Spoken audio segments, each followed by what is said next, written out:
KaraokeBooks. Moby-Dick, or The Whale. Herman Melville. Audiobook. Chapter 113. The Forge. With matted beard and swathed in a bristling sharkskin apron, about midday, Perth was standing between his forge and anvil, the latter placed upon an ironwood log, with one hand holding a pike head in the coals, and with the other at his forge's lungs, when Captain Ahab came along, carrying in his hand a small rusty-looking leathern bag. While yet a little distance from the forge, moody Ahab paused, till at last, Perth, withdrawing his iron from the fire, began hammering it upon the anvil, the red mass sending off the sparks in thick hovering flights, some of which flew close to Ahab. "Are these thy mother Carey's chickens, Perth? They are always flying in thy wake, birds of good omen, too, but not to all. Look here, they burn. But thou lives it among them without a scorch."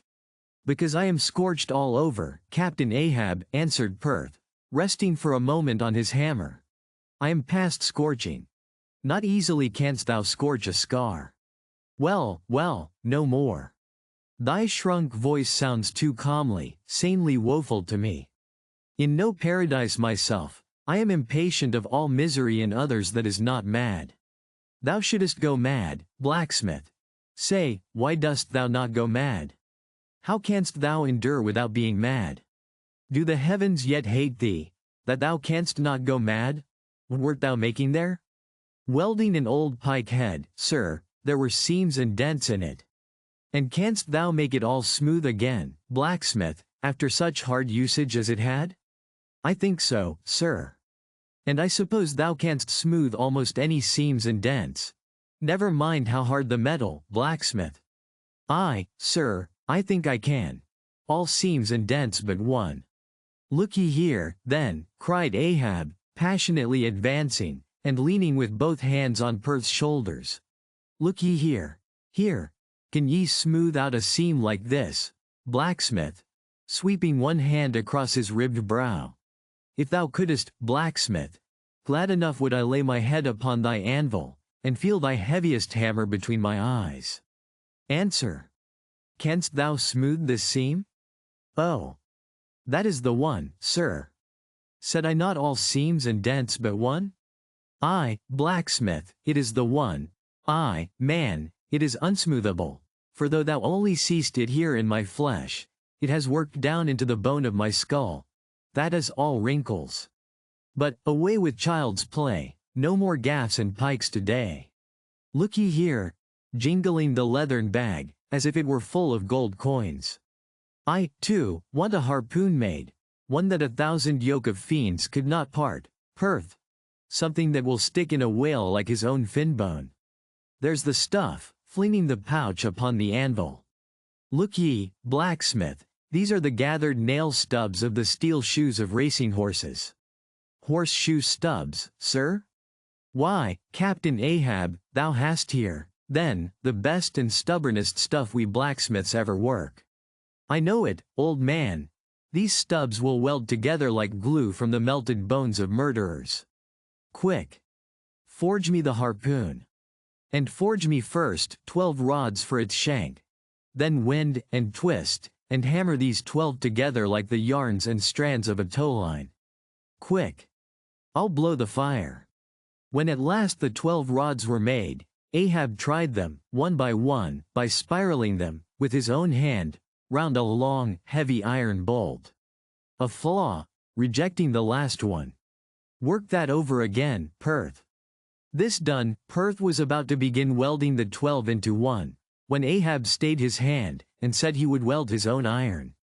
As, then, with regular, gasping hems, he hammered on the anvil, Perth passing to him the glowing rods, one after the other, and the hard-pressed forge shooting up its intense straight flame, the Parsee passed silently, and bowing over his head towards the fire, seemed invoking some curse or some blessing on the toil.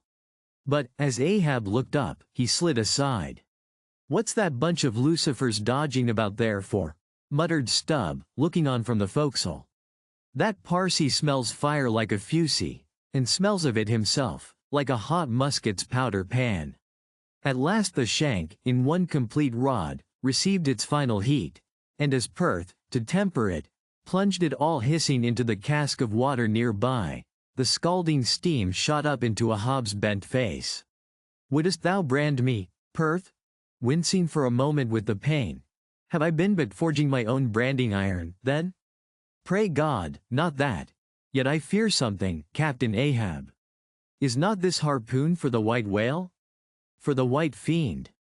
But now for the barbs. Thou must make them thyself, man. Here are my razors, the best of steel. Here, and make the barbs sharp as the needle sleet of the icy sea." For a moment, the old blacksmith eyed the razors as though he would fain not use them. "Take them, man, I have no need for them, for I now neither shave, sup, nor pray till, but here, to work."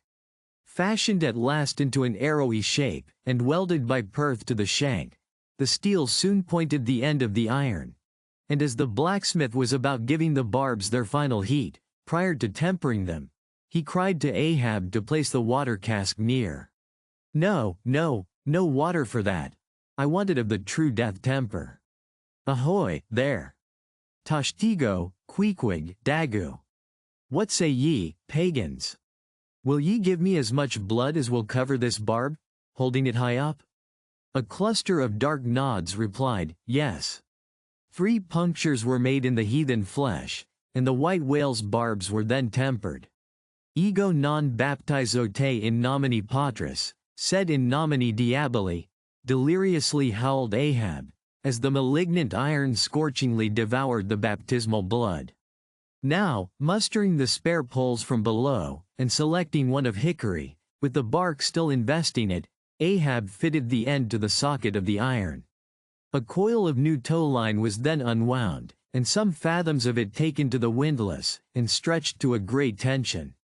Pressing his foot upon it, till the rope hummed like a harp string, then eagerly bending over it, and seeing no strandings, Ahab exclaimed, "Good! And now for the seizings." At one extremity the rope was unstranded, and the separate spread yarns were all braided and woven round the socket of the harpoon. The pole was then driven hard up into the socket.